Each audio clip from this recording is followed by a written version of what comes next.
હાય friend, હું છું હિરન. સ્વાગત છે તમારું દિયા કિચનમાં. તો તહેવારો છે તે નજીક આવી રહ્યા છે. દિવાળી પણ નજીક આવી રહી છે. તો આજે હું તમારી સાથે શેર કરીશ એકદમ ખારી જેવી ક્રિસ્પી અને પડવાળી ફરસી પૂરીની રેસિપી. તો ચાલો આપણે રેસિપીની શરૂઆત કરીએ. તો પડવાળી ખાસ્તા ફરસી પૂરી બનાવવા માટે સૌથી પહેલાં આપણે 1 ચમચી છે તે જીરું લેશું. એમાં અડધી ચમચી છે તે કાળા મરી લેશું. એમાં થોડો છે તે અજમો એડ કરીશું. ત્રણેય સામગ્રી એડ કરી અને તેનો અધકચરો પાવડર તૈયાર કરી લેશું. અહીંયા મેં અજમો, જીરું અને મરી લીધા છે. તેનો આપણે અધકચરો પાવડર તૈયાર કરી લેશું. તો આપણે અધકચરો ભૂકો કરી લીધો છે. તો હવે આપણે પૂરી બનાવવા માટે લોટ તૈયાર કરીશું. તો અહીંયા છે તે 1 વાટકી છે તે મેંદાનો લોટ લીધો છે. મેંદાની જગ્યાએ તમારે ઘઉંનો લોટ લેવો હોય તો તમે લઈ શકો છો. મેંદાનો લોટ છે તેને આપણે બરાબર ચાળી લેશું. અને હવે એમાં હું 2 ચમચી છે તે ચણાનો લોટ એડ કરીશ.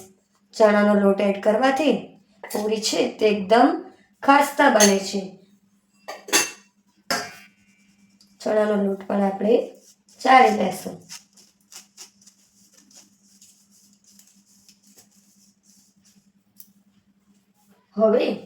હવે આપણે તેમાં જે આમાં અજમો, જીરું અને મરીવાળો મસાલો તૈયાર કર્યો છે તે 1 ચમચી એડ કરી લેશું. આ રીતે હાથમાં લઈ અને આપણે આ રીતે ક્રશ કરતા જઈ અને એડ કરી લેવાનો છે. આ મસાલો છે તે તમે તમારા ટેસ્ટ પ્રમાણે વધુ કે પછી ઓછો કરી શકો છો. હવે એમાં આપણે સ્વાદ અનુસાર મીઠું એડ કરી લેશું.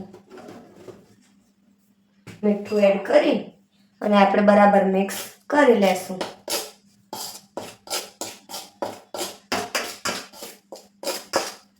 તો આપણે બરાબર મિક્સ કરી અને આ રીતે સેન્ટરમાં છે તે ખાડો કરી લેશું.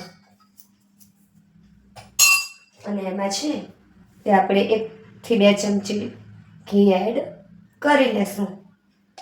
અહીંયા આપણે મોણમાં તેલ ઉપયોગ કરવાનો નથી. ઘી એડ કરવાથી પૂરી છે તે એકદમ ખાસ્તા તૈયાર થાય છે. અને આપણે આ રીતે મુઠ્ઠી પડતું મોણ રહે એ રીતે મોણનો ઉપયોગ કરવાનો છે. તમારો લોટ હોય એ રીતે તમારે અંદર ઘી એડ કરવાનું છે. ઘી એડ કરી અને આપણે બરાબર મિક્સ કરી લેશું. તો તમે જોઈ શકો છો કે આપણો જે આ લોટ છે તે મુઠ્ઠી પડતો બની રહી છે. મુઠ્ઠી છે તે બરાબર બની રહી છે. એટલે આ મોણનું માપ છે તે એકદમ પરફેક્ટ છે. તમે મોણ પરફેક્ટ છે કે નહીં તે તમે આ રીતે ચેક કરી શકો છો. આ રીતે લોટમાં મુઠ્ઠી બનાવવાથી જો આ રીતે મુઠ્ઠી બની જાય તો તમારા મોણનું માપ છે તે એકદમ પરફેક્ટ છે. તો હવે આપણે એમાં થોડું પાણી એડ કરતા જઈ અને લોટ બાંધી લેશું. અહીંયા આપણે ન બહુ ઢીલો કે ન કડક, મીડિયમ સાઈઝનો લોટ તૈયાર કરવાનો છે. તો આપણે લોટ બાંધીને તૈયાર કરી લીધો છે. હવે આપણે તેમાં થોડું ઘી એડ કરી અને તેને બરાબર કેળવી લેશું.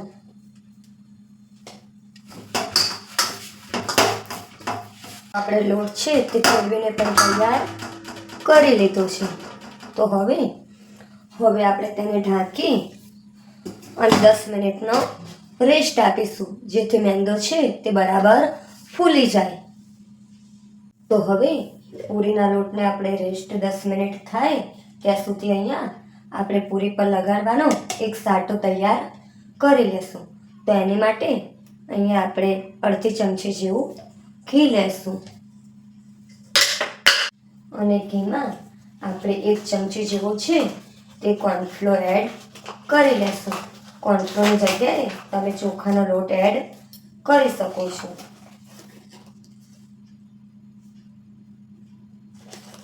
આ રીતનો કોર્નફ્લોર છે તે બજારમાં મળે છે, પણ જો તમારી પાસે ન હોય તો તમે ચોખાનો લોટ એડ કરી શકો છો. અને જો ચોખાનો પણ લોટ ન હોય તો તમે 1 ચમચી છે તે મેંદો પણ એડ કરી શકો છો. તો ઘી અને કોર્નફ્લોરને આપણે બરાબર મિક્સ કરી લેશું. એકદમ આપણે સ્મૂથ કરી લેશું.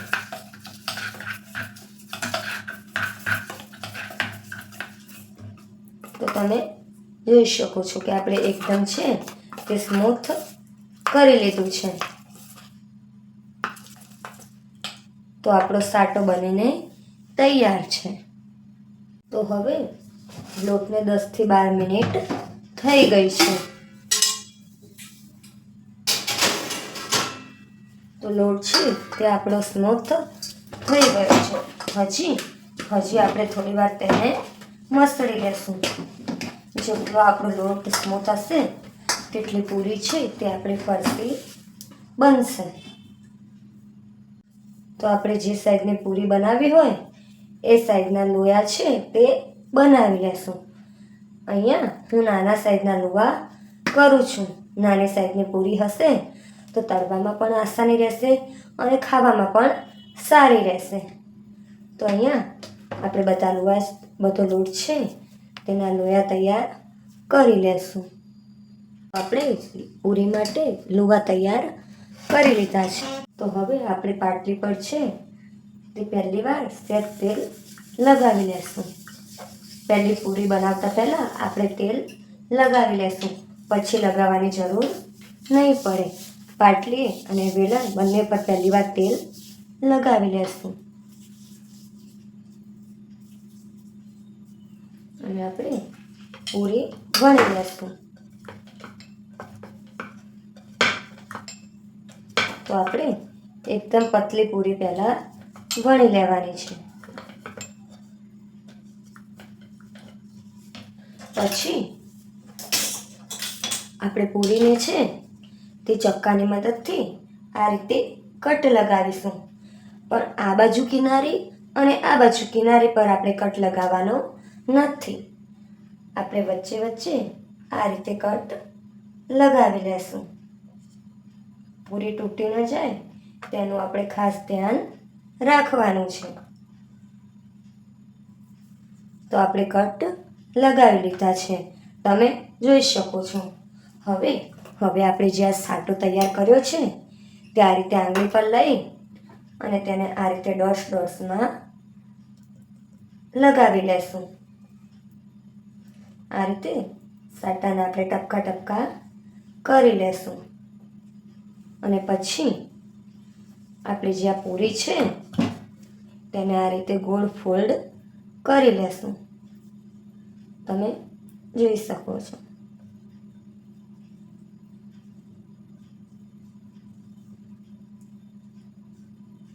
તો આપણે આ રીતે ગોળ ફોલ્ડ કરી અને કિનારી છે તે આમ સહેજ આ રીતે ખેંચી લેશું. તમે જોઈ શકો છો. અને પછી રાખી અને આ રીતે ગોળ ગોળ કરતા જઈશું. અને જે આ છેડાનો ભાગ છે તે બીજા છેડા સાથે આમ અટેચ કરી લેશું અને સહેજ દબાવી લેશું, જેથી કિનારી છે તે ખુલી ન જાય. અને પછી આપણે આ રીતે હથેળીના ભાગે તેને આમ દબાવી લેશું.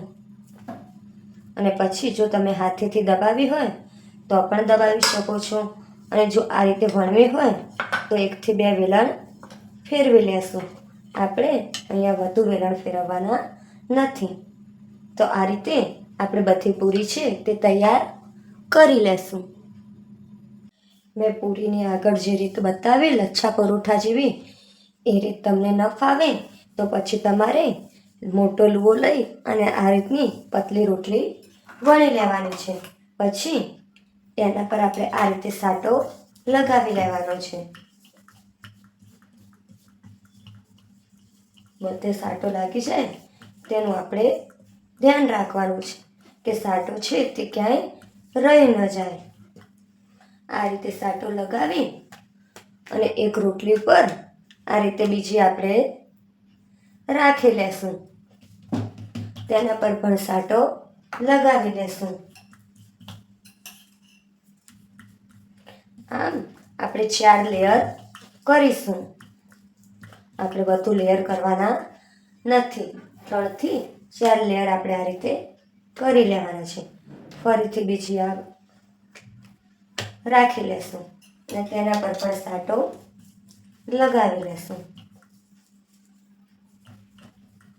અને હવે લાસ્ટ એટલે કે ચોથી રાખી લેશું અને તેના પર આ રીતે ફક્ત આપણે થોડો જ સાટો લગાવી લઈશું. પછી આમ આ રીતે આપણે છે તે રોલ કરી લેવાનો છે. અને રોલ છે તે આપણે આ રીતે કરતા જઈ અને મોટો કરી લેશું. આ રીતે આપણે પ્રેસ કરતા જઈ અને મોટો કરી લેશું. અત્યારે આપણે રોલને વચ્ચેથી કટ કરી લેશું અને આ રીતે મોટો કરી લેશું. આ રીતે આપણે રોલ કરી અને તેને મીડિયમ સાઈઝનું કટ કરી લેશું.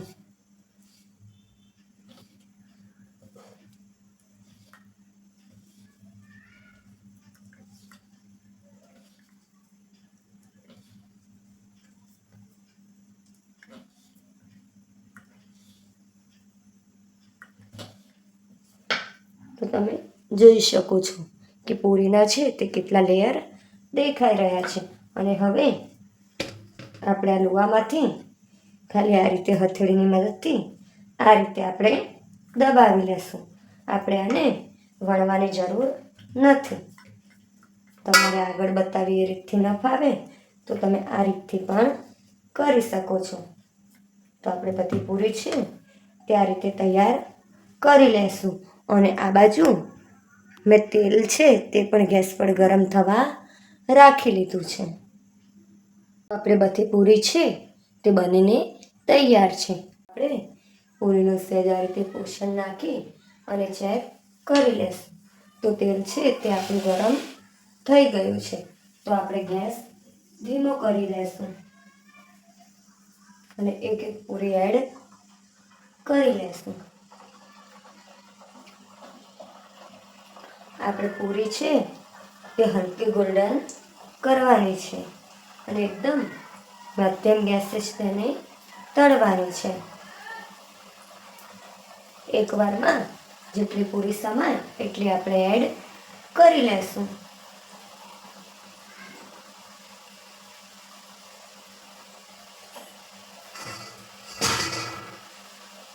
તો દિવાળી પર તમે આ પૂરી ડબ્બો ભરીને પણ બનાવશો તો પણ તે જલ્દી ખાલી થઈ જશે. આ એટલી ખાસ્તા અને પડવાળી તૈયાર થાય છે. એક બાજુ ગોલ્ડન બ્રાઉન થાય એટલે આપણે બીજી બાજુ તેને આ રીતે પલટાવી લેશું અને તેને બંને બાજુથી એકદમ ક્રિસ્પી તળી લેશું. તો આપણી પૂરી છે તે ગોલ્ડન બ્રાઉન થઈ ગઈ છે અને આપણી પૂરી છે તે બરાબર તળાઈ ગઈ છે. તો હવે આપણે તેને બહાર નીકાળી લેશું.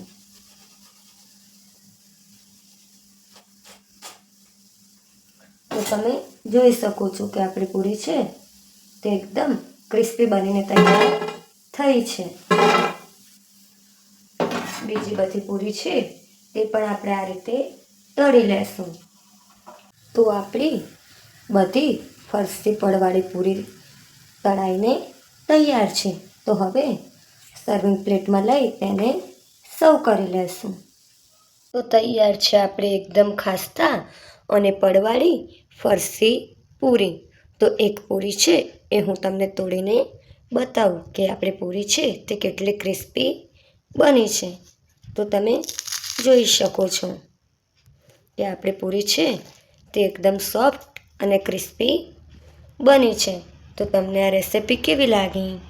જો તમને ગમી હોય તો વિડીયોને લાઈક, શેર અને સબસ્ક્રાઈબ કરજો અને બાજુમાં રહેલી બેલ આઇકન ક્લિક કરજો, જેથી મારી રેસિપીના નવા વિડીયો તમારા સુધી પહોંચી શકે. તો મળીશું આપણે એક નવી રેસિપી સાથે. ત્યાં સુધી બાય બાય. Thank you.